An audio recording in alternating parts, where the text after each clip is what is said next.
What's happening, y'all? Been a blessed few days. Monday started out great. Tuesday started out great. They actually ended great. This project is coming along exactly how I wanted it to. Blessed to be able to have a team with me that, can get things done. They get to it. Work with a buddy, Alex. We work on large projects together. And this project that we're working on, we did a lot of clearing. We cleared a lot of brush. It was roughly like 20 shrubs or more. I'm pretty sure it was ended up probably being about 40. Bunch of brush. Then we had a tree that we had to clear out, a bunch of weeds that was taken over. So we had to get up about 20 feet high, get up in that tree and clear a lot of stuff. I did a little bit of a landscape design for the property. So we actually have some Tennessee river rock. We also have some mulch.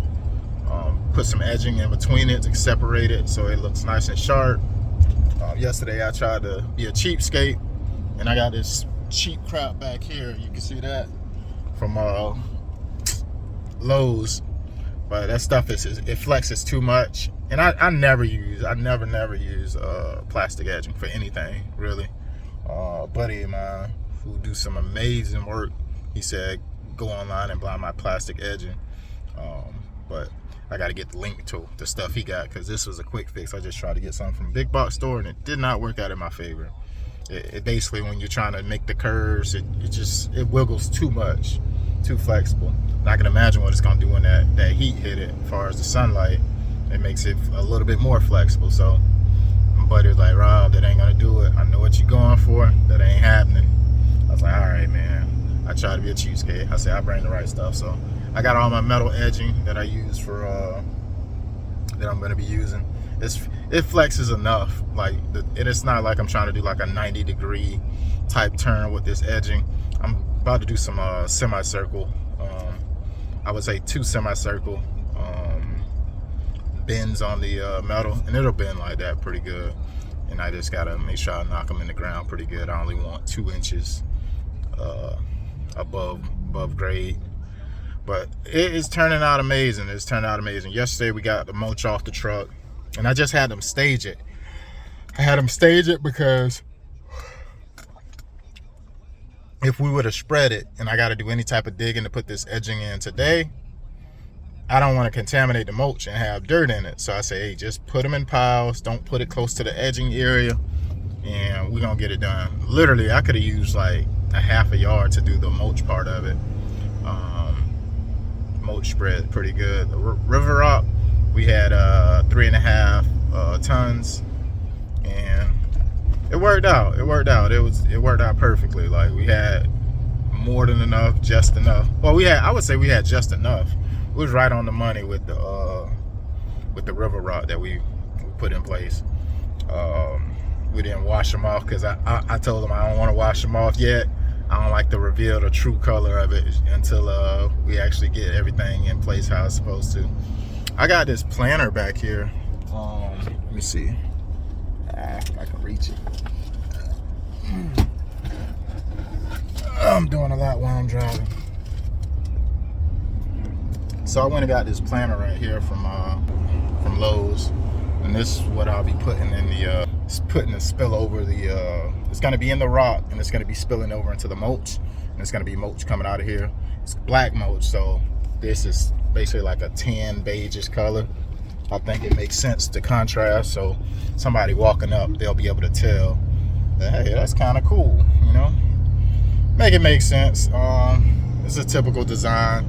Nothing too fancy about it. I would love to get more into customizations and stuff like that, but that ain't what I'm set on right now. I'm set on sod installation and turf management, and I gotta stay the course. As you guys know, I'm trying to stay focused this season. Trying to build these customers right here. They're already a customer. It's working out in my favor, definitely. Yes, it's slow, but it's just I'm getting a double catch, basically. I'm landing a side job, and they're turning to a weed control fertilization client. That works perfect for me because I already got trust built. they've already spent an abundance amount of money up front on, a sod installation service. So it just gives me more assurance that I got the right client that wants their lawn to look amazing. So this is my ideal client. I think it's working out. It's definitely, I would say, a slow process because it's not like I'm doing 10 side jobs a week. So it does limit the amount of leads I have, but the word of mouth of these clients are, oh man, worth gold. Because they're gonna give a long, elaborate, oh man, when you guys see how this thing looked and how it turned out, I was super happy how it turned out. Like driving into the driveway, walking into the yard, it looks amazing. It looks amazing. Their home sits perfect. Like, everything looks good. It looks good. But I'm gonna finish buttoning up today. I got a little bit of leftover work to do, and I don't feel like I needed all that extra manpower for it. Like putting down edging. Like, what I need 2 more people for to put down edging, not necessary. So today I'm rocking solo, and then my guy's gonna join me later. My buddy Alex and his team, they'll join me later. They got some work that they're working on, and they'll be free up for the rest of the week. So in reality, got the dream team, man. I think what I'm about to do though, like, the side part is fun. It's cool. I love it. It gives me time to get active with it. But I think I'm gonna just start subbing all my side jobs out, because I really need to stay focused on what I'm really trying to build. Because I feel like I can see how easily it is to get off track with, if I'm just focusing on one part of it. Not saying I'm primarily focused on sod installation, but being that it reaps a large ticket is cool. But I do have, like, right now I got over 18 different leads in my CRM right now that I haven't reached back out to because I've been hands-on, busy, literally busy, going to get supplies, getting the guys. It's a lot of moving parts you got going on when you're getting, like, projects done. You gotta make sure you got the supplies, make sure it's being delivered. If you gotta get any deliveries, you gotta get the compost, you gotta dump stuff to the landfill. It's a lot of moving parts. You gotta treat the lawn. You gotta make sure, me personally, I make sure they got an irrigation system set up in place, rather that's a professionally installed one, which is something we discussed earlier, or a water hose set up with low PSI with multiple impact heads to get coverage. Either way it go, that lawn needs to be watered. So I try to make sure I'm getting all these things done. So many moving parts, y'all. So many moving parts. Then working with the guys, of course, being considerate. Gotta have lunchtime, right? You can't just work nobody to death, and that's true. But I look at it like this. The other day, I feel like my guys I had with me tapped a little early. I say they tapped a little early because from a logistics standpoint and movement standpoint, we was getting in position earlier throughout the day. Yesterday was day 2, and we had to make a dump run. I think I had to make a dump run. Did I make a dump run? Yes, I made a dump run yesterday, and then I went and got them. I got them I feel like at the most productive time that I needed them. That way we're not wasting time. They're just driving with me. So I did have to pick them up before going to the